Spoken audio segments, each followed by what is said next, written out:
Saya izin berfadilah dulu. Tujuannya baca manaqib Al-Imam Ghazali apa?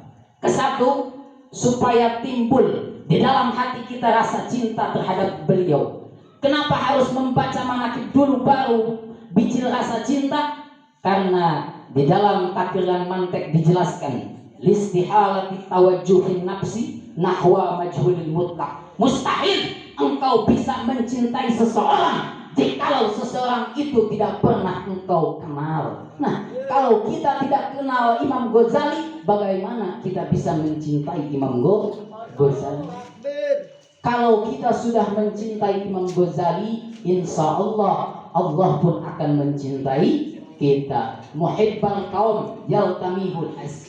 Siapa orang yang mencintai satu kaum, maka akan dikumpulkan bersama kaum tersebut. Al-mar'u ma'aman ahabba. Seseorang itu bakal berkumpul bersama orang yang dicintainya. Contoh, kalau kamu cinta ke orang barat, mengidolakan orang barat, nanti di akhirat kamu akan dikumpulkan bersama orang barat. Nah, kalau kita mencintai para ulama, para asbiya, ulama dicintai oleh Allah, kita pun akan dicintai oleh Allah, dan kita akan dikumpulkan bersama para ulama tersebut. Itu kesatu, fadilah membaca manaqib. Yang kedua, kenapa kita harus membaca manaqibnya Al-Imam Ghazali?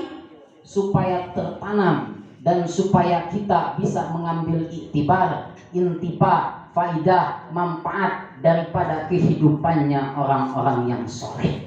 Kata Imam Habib Umar As-Segaf berkata, yahtajul insan ila jiyarati mayyubtihi wa idha yajidhu bil ahya ittala'a ala siratihi bil amwat.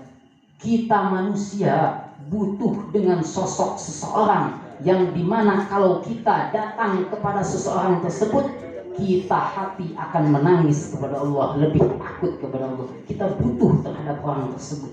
Wa idalam yajidhu bil ahya, bila mana engkau tidak bisa menemukan seseorang yang masih hidup yang bisa membuat engkau takut kepada Allah, ittala'a ala siratihi bil amwat, engkau harus pelajari daripada orang-orang yang telah wafat. Nah, Al-Imam Ghazali, kalau kita menceritakan manaqibnya Al-Imam Ghazali, insya Allah hati kita akan bisa tenang, akan bisa tetap tentram kepada Allah. Karena apa? Kata para ulama, aqwamul ahya tamutul qulub bi dzikrihim wa aqwamul amwat tahyal qulub bi dzikrihim. Banyak kaum-kaum yang masih hidup, kaumnya masih hidup, orangnya masih hidup, kita ceritakan pangkatnya, jabatannya, kehidupannya di dunia, kita hati akan mati akibat menceritakan kaum-kaum yang lupa akan Allah. Sebaliknya, aqwamul amwatun, para ulama yang telah meninggal,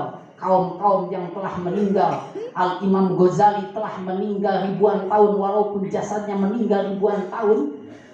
Jikalau kita sering menceritakan manaqibnya Al-Imam Ghazali, hati kita akan lebih hidup, akan lebih tentram, akan lebih husul, akan paham kepada Allah. Itu tujuannya membaca manaqib Al-Imam Ghazali. Jadi supaya kita bisa mengambil iktibar, mengambil manfaat daripada kehidupannya beliau. Jelas? Jelas? Jelas atau tidak? Allahu Akbar. Allahu Akbar. Sadayana panginten berdiri nya. Bios berdiri. Soalnya aya santri anu teu kamasukeun soalna. Bade manja manaqib sadayana. Nya disungkeun lah semuanya berdiri. Santri anu bade ngaos manaqib sapertos kalebet.